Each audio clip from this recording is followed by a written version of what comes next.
Namaskar, this is Dipu Sharma and you are watching Gyanami Patsala.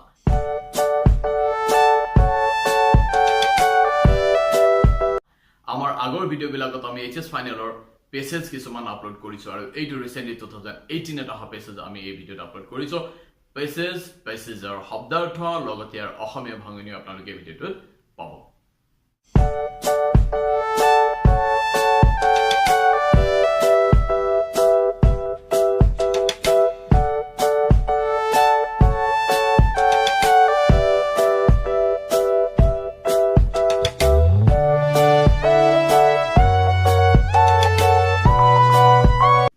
Passage 2018.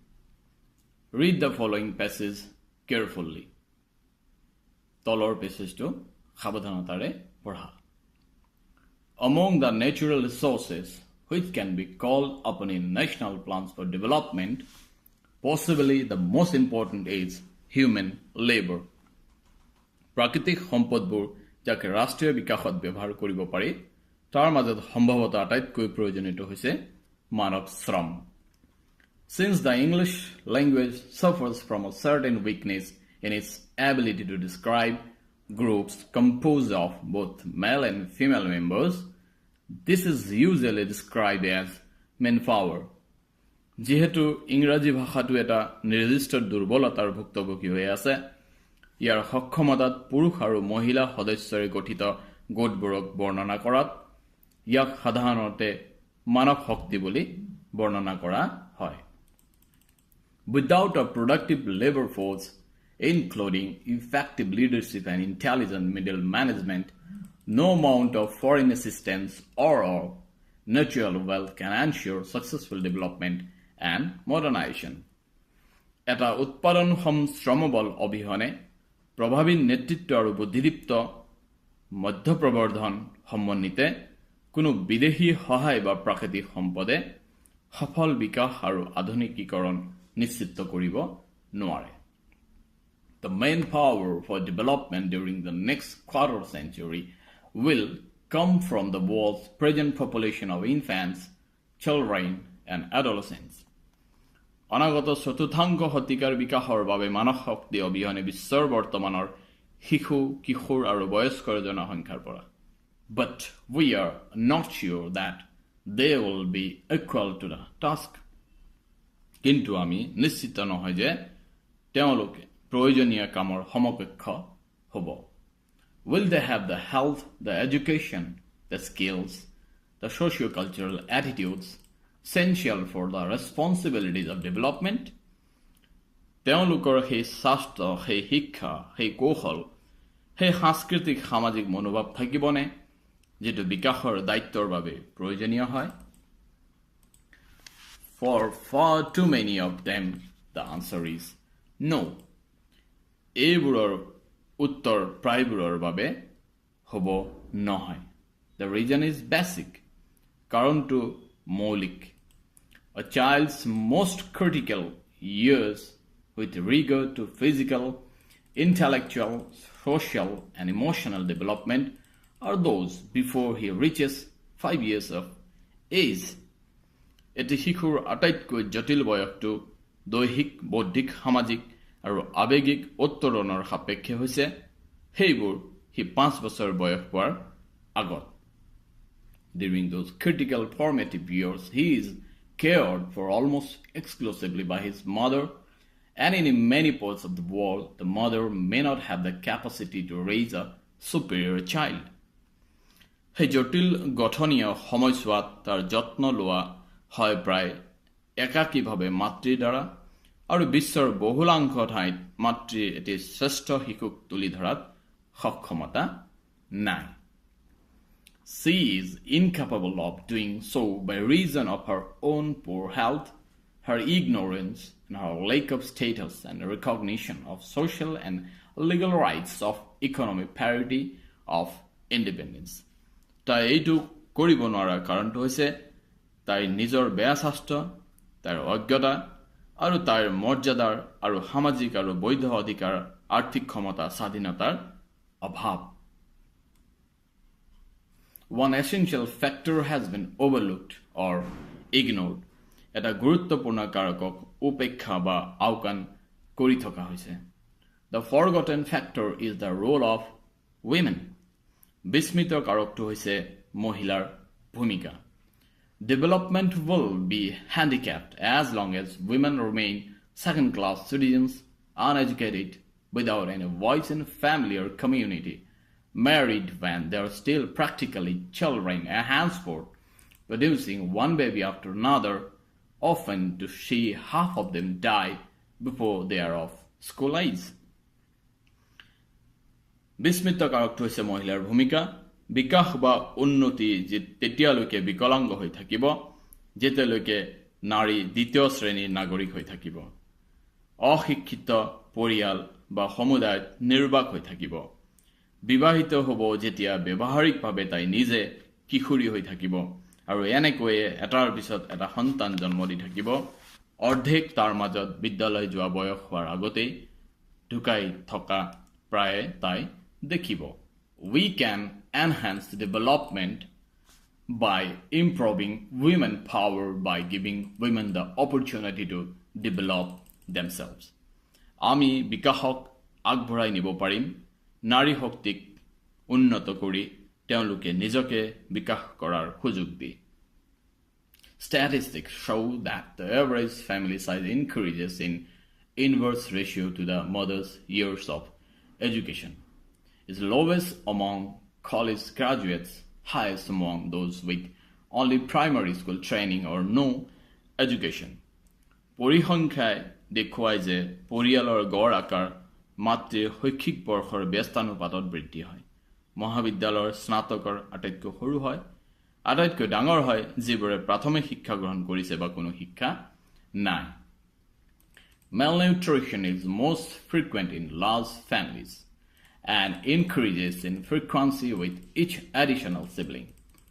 The principle seems established that an educated mother has healthier and more intelligent children, and that this is related to the fact that she has fewer children. পুষ্টিহীনতা প্ৰায় দেখা যায় ডাঙৰ পৰিয়ালবোৰত আৰু প্ৰত্যেকটো অতিৰিক্ত সন্তানৰ সৈতেই বৃদ্ধি পায়। বিধানটো প্ৰতিষ্ঠা হোৱা যেন বোধ হয় যে এজনী শিক্ষিত মাতৃৰ স্বাস্থ্যৱান আৰু বুদ্ধিয় সন্তান থাকে আৰু ই সেই সত্যৰ লগত সম্পৰ্কিত যে তাইৰ সন্তান কম থাকে। The tendency to educated upper-class mothers to have fewer children operates even without access to contraceptive services. শিক্ষিত উচ্চ শ্ৰেণীৰ মাতৃৰ কম সন্তান থকাৰ অভিপ্ৰায় গৰ্ভনিৰোধক সেৱাৰ সুযোগ ব্যৱহাৰ নকৰাকৈয়ে পৰিচালিত হয়। The educational level of women is significant also because it has a direct influence upon their chances of employment, and the number of employed women in a country's total labor force has a direct bearing on both the gross national product and the disposable income of the individual family. শৈক্ষিক স্তৰ নাৰীৰ মহত্বপূৰ্ণ এইবাবেই কাৰণ ইয়াৰ এটা প্ৰত্যক্ষ প্ৰভাৱ আছে তেওঁলোকৰ নিয়োগৰ সুযোগৰ ওপৰত আৰু এটা দেশৰ মুঠ শ্ৰমশক্তিৰ ভিতৰত নিয়োজিত মহিলাৰ সংখ্যাৰ মূল ৰাষ্ট্ৰীয় উৎপাদনৰ প্ৰত্যেকটো পৰিয়ালৰ নিষ্পত্তিমূলক আয়ৰ ওপৰত প্ৰত্যক্ষ প্ৰভাৱ আছে। Disposable income, especially in the hands of women, influences food purchasing and therefore the nutritional status of the family.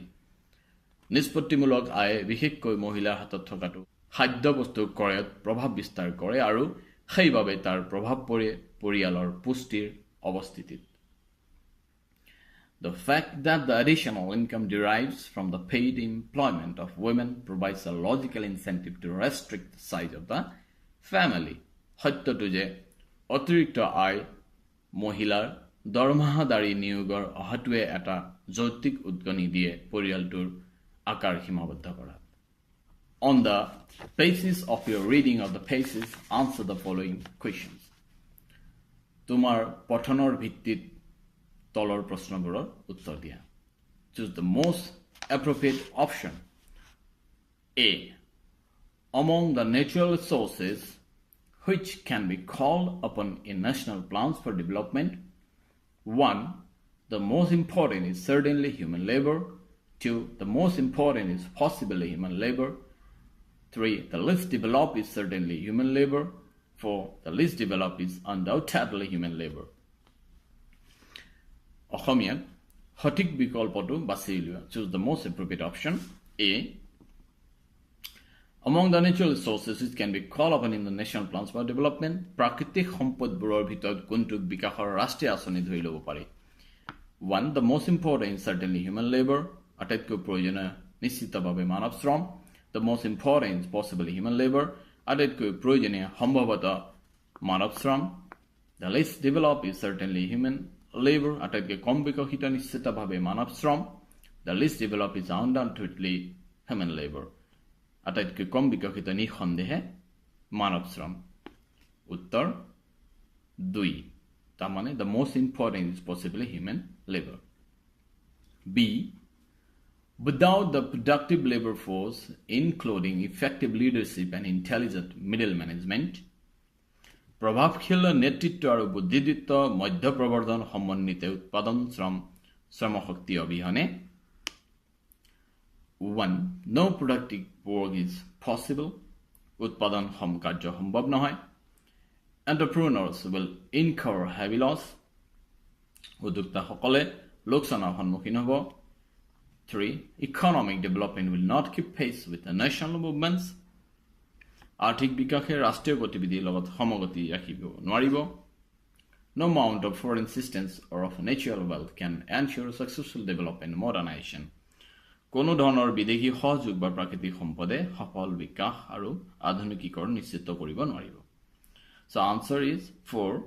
অৰ্থাৎ no amount of foreign assistance of natural wealth can ensure successful development and modernization. C. The main power development during the next quarter century. অনাগত চতুৰ্থাংশ শতিকাত মানৱ শক্তি বিকাশত 1. Will be adversely affected by the threat of war. যুদ্ধৰ আতংকই বিৰূপ প্ৰভাৱ পেলাব. 2. Will come from the world's present population of infants, children and adolescents.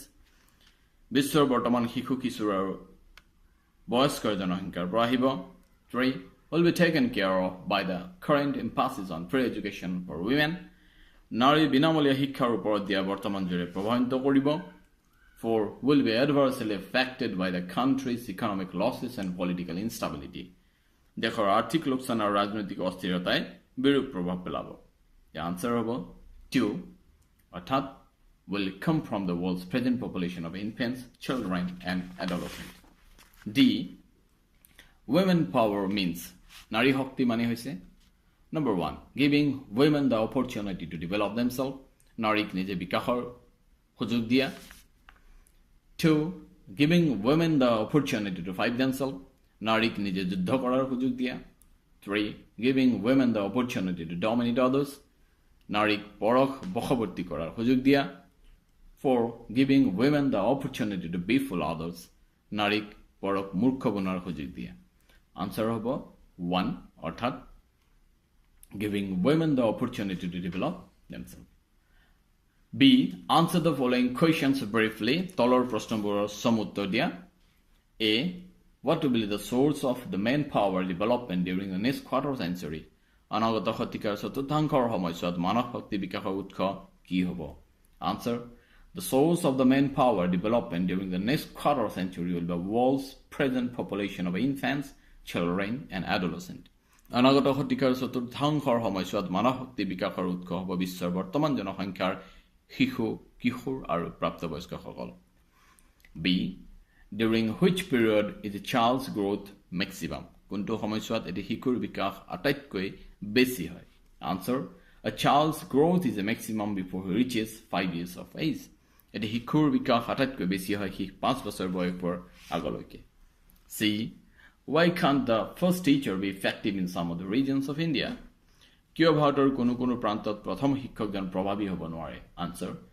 The first teacher cannot be effective in some of the regions of India because children are below average level due to its inappropriate bearing by an ignorant mother. ভাৰতৰ কোনো প্ৰান্তত প্ৰথম শিক্ষকজন প্ৰভাৱী হ'ব নোৱাৰে কিয়নো শিশুসকল গড় স্তৰতকৈ তলত থাকে ইয়াৰ এজনী অজ্ঞ মাতৃৰ দ্বাৰা অনুপযুক্ত লালন পালনৰ বাবে. D. What will happen to development if the women folk are neglected? বিকাশৰ কি অৱস্থা হ'ব যদি মহিলাক অৱজ্ঞা কৰা হয়? Answer: if the women folk are neglected, development will be handicapped. যদি মহিলাক অবজ্ঞা করা হয় তেন্তে বিকাশ বিকলাঙ্গ হ'ব। How can we accelerate the rate of progress? আমি কেনেকৈ উন্নতিৰ হাৰক ত্বৰান্বিত কৰিব পাৰোঁ? Answer: we can accelerate the rate of progress by improving women power by giving women the opportunity to develop themselves. আমি উন্নতিৰ হাৰক ত্বৰান্বিত কৰিব পাৰোঁ নাৰী শক্তিৰ বিকাশ সাধন কৰি মহিলাসকলক সুযোগ দি নিজে উন্নতি কৰাৰ। F. What is the difference between an educated mother and an illiterate mother? এজনী শিক্ষিত মাতৃ আৰু এজনী অশিক্ষিত মাতৃৰ মাজত পাৰ্থক্য কি? Answer: an educated mother has healthier and more intelligent children, but an illiterate mother remains unaware of childbearing and suffers from many signs. এজনী শিক্ষিত মাতৃৰ স্বাস্থ্যৱান আৰু বুদ্ধিয়া সন্তান থাকে, কিন্তু এজনী অশিক্ষিত মহিলা শিশুৰ লালন পালনৰ ক্ষেত্ৰত অজ্ঞ থাকি যায় আৰু এনেদৰে বিভিন্ন তৰফৰ পৰা ভুক্তভোগী হয়। আগৰ পেছেজবিলাকতকৈ 2018 অহা পেছেজটো অকণমান দীঘলীয়া আছে, so please have patience to watch this. Pause কৰি আপোনালোকে ইয়াৰ প্ৰশ্ন উত্তৰখিনি লিখি ল'ব পাৰিব, and this will be beneficial for you as I hope. So please share this video as much as possible, and please subscribe our channel Gyanamik Pathshala. Do not forget to press the bell icon. Kiba thakile comment box ot dibo. I shall try to give the right answer of that. Thank you very much for being with me in Gyanamik.